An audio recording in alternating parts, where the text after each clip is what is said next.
శ్రీ మాత్రే నమః. ఓం గురుభ్యో నమః. ఓం శ్రీకృష్ణాయ నమః. తేదీ మే 8 బుధవారం, క్రోధినామ సంవత్సరం, చైత్రమాసం, కృష్ణపక్షం, ఉత్తరాయణం, వసంత ఋతువు, తిథి అమావాస్య, నక్షత్రం భరణి. ఇవాల్టి మేషం నుంచి మీనం వరకు రాశి ఫలితాలు చూద్దామండి. మొట్టమొదటిగా మేషరాశి. మేషరాశి వారికి ఆర్థిక పరిస్థితి మందగిస్తుంది. ఇంటా బయట మానసిక సమస్యలు పెరుగుతాయి. వృత్తి వ్యాపారాల్లో సొంత ఆలోచనలు కలిసిరావు. ఆరోగ్య విషయంలో మరింత జాగ్రత్తగా వ్యవహరించాలి. ఉద్యోగస్తులకు పని భారం పెరుగుతుంది. నిరుద్యోగ ప్రయత్నాలు నిరుత్సాహపరుస్తాయి. తదుపరి వృషభ రాశి. వృషభ రాశి వారికి దూరపు బంధువుల నుంచి శుభవార్తలు అందుతాయి. ఆకస్మిక ధన ప్రాప్తి కలుగుతుంది.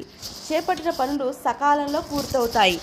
నిరుద్యోగ ప్రయత్నాలు సఫలమవుతాయి. వృత్తి వ్యాపారాలు విస్తరిస్తాయి. ఉద్యోగమున పదోన్నతులు పెరుగుతాయి. రుణ ఒత్తిడి నుండి బయటపడతారు. తదుపరి మిథున రాశి. మిథున రాశి వారికి మిత్రులతో మాట పట్టింపులు కలుగుతాయి. అనుకున్న పనులు ముందుకు సాగక నిరాశ పెరుగుతుంది. ఇంటా బయట చికాకులు పెరుగుతాయి. మానసిక అనారోగ్య సమస్యలు బాధిస్తాయి. వ్యాపారాలు అంతంత మాత్రంగా సాగుతాయి. ఉద్యోగాల్లో శ్రమకు తగిన గుర్తింపు లభించదు. తదుపరి కర్కాటక రాశి. కర్కాటక రాశి వారికి సన్నిహితుల నుండి ఆశ్చర్యకరమైన విషయాలు తెలుస్తాయి. సమాజంలో గౌరవ మర్యాదలు పెరుగుతాయి. వృత్తి ఉద్యోగాల్లో మీ ప్రతిభకు గుర్తింపు లభిస్తుంది. స్థిరాస్తి కొనుగోలు చేస్తారు. వృత్తి వ్యాపారాల్లో ఆశించిన పురోగతి లభిస్తుంది. విద్యార్థుల ప్రయత్నాలు ఫలిస్తాయి. తదుపరి సింహరాశి. సింహరాశి వారికి చిన్నాటి మిత్రుల కలయిక ఆనందాన్ని కలిగిస్తుంది. విందు వినోదాది కార్యక్రమాల్లో పాల్గొంటారు. బంధుమిత్రుల సహాయ సహకారాలతో కొన్ని పనులు పూర్తి చేస్తారు. వ్యాపారాల్లో నూతన ఆలోచనలు అమలుపరుస్తారు. ఉద్యోగస్తులకు పని ఒత్తిడి నుండి ఉపశమనం కలుగుతుంది. ఆర్థిక వాతావరణం ఆశాజనకంగా ఉంటుంది. కన్యారాశి వారికి ఆదాయానికి మించి ఖర్చులు ఉంటాయి. బంధుమిత్రులతో ఊహించని కలహాలు కలుగుతాయి. చేపట్టిన వ్యవహారాల్లో అవరోధాలు ఉంటాయి. తల్లిదండ్రుల ఆరోగ్య విషయంలో కొంత జాగ్రత్త వహించాలి. వ్యాపారాలు అంతంత మాత్రంగా సాగుతాయి. ఉద్యోగ వాతావరణం చికాకుగా ఉంటుంది. తదుపరి తులారాశి. తులారాశి వారికి ముఖ్యమైన వ్యవహారాలు ఆలోచనలు నిలకడ లోపిస్తుంది. వృత్తి వ్యాపారాలు వివాదాలు కలుగుతాయి. ప్రయాణాల్లో వాయిదా వేయడం మంచిది. నూతన రుణ ప్రయత్నాలు చేస్తారు. ఆధ్యాత్మిక చింతన పెరుగుతుంది. నిరుద్యోగులకు ప్రయత్నాలు ఫలించవు. కుటుంబ సభ్యులతో మాట పట్టింపులు ఉంటాయి. తదుపరి వృశ్చిక రాశి. వృశ్చిక రాశి వారికి కుటుంబ సభ్యులతో పుణ్యక్షేత్రాలు దర్శనం చేసుకుంటారు. సమాజంలో మీ మాటకు విలువ పెరుగుతుంది. చేపట్టిన వ్యవహారాలు సజావుగా సాగుతాయి. నిరుద్యోగ ప్రయత్నాలు సానుకూలంగా సాగుతాయి. వ్యాపారాలు కీలక నిర్ణయాలు చేస్తారు. వృత్తి ఉద్యోగాలు అనుకూలిస్తాయి.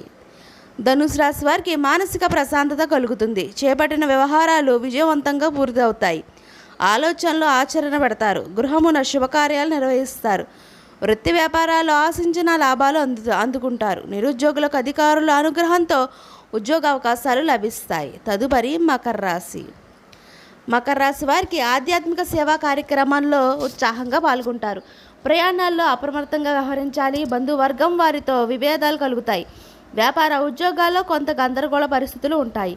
అనుకున్న సమయానికి డబ్బు చేతికి అందక ఇబ్బంది కలుగుతుంది. తదుపరి కుంభరాశి. కుంభరాశి వారికి చేపట్టిన పనుల్లో ఆటంకాలు ఉంటాయి. మిత్రులతో స్వల్ప వివాదాలు కలుగుతాయి. ఖర్చుల విషయంలో ఆలోచించి వ్యవహరించడం మంచిది. ఆకస్మిక ప్రయాణాలు చేస్తారు. వ్యాపారాల్లో తీసుకున్న నిర్ణయాలు కలిసిరావు. వృత్తి ఉద్యోగాలు మందకొడిగా సాగుతాయి. రుణ ఒత్తిడి పెరుగుతుంది. తదుపరి మీనరాశి. మీనరాశి వారికి పాత మిత్రుల నుండి శుభకార్య ఆహ్వానాలు అందుతాయి. వృత్తి వ్యాపారాలు ఉత్సాహంగా సాగుతాయి. సమాజంలో ప్రముఖుల నుండి విశేషమైన ఆదరణ లభిస్తుంది.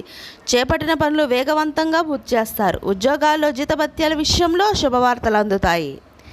ఇదండి ఇవాల్టి మేషం నుంచి మీనం వరకు రాశి ఫలితాలు. ఈ వీడియో మీకు నచ్చితే షేర్ చేయండి, లైక్ చేయండి. మరిన్ని వీడియోస్ కోసం మా ఛానల్ సబ్స్క్రైబ్ చేసుకుని పక్కన బెల్ ఐకాన్ ఉంటుంది. దాన్ని ట్యాప్ చేసి ఆల్ అని బటన్ క్లిక్ చేస్తే నేను చేసే ప్రతి వీడియో మీ నోటిఫికేషన్గా వస్తుంది. ఇంకొక మంచి వీడియోతో మళ్ళీ మీ ముందుకు వస్తాను. సర్వే జన సుఖినో భవంతు. అందరికీ ధన్యవాదాలు.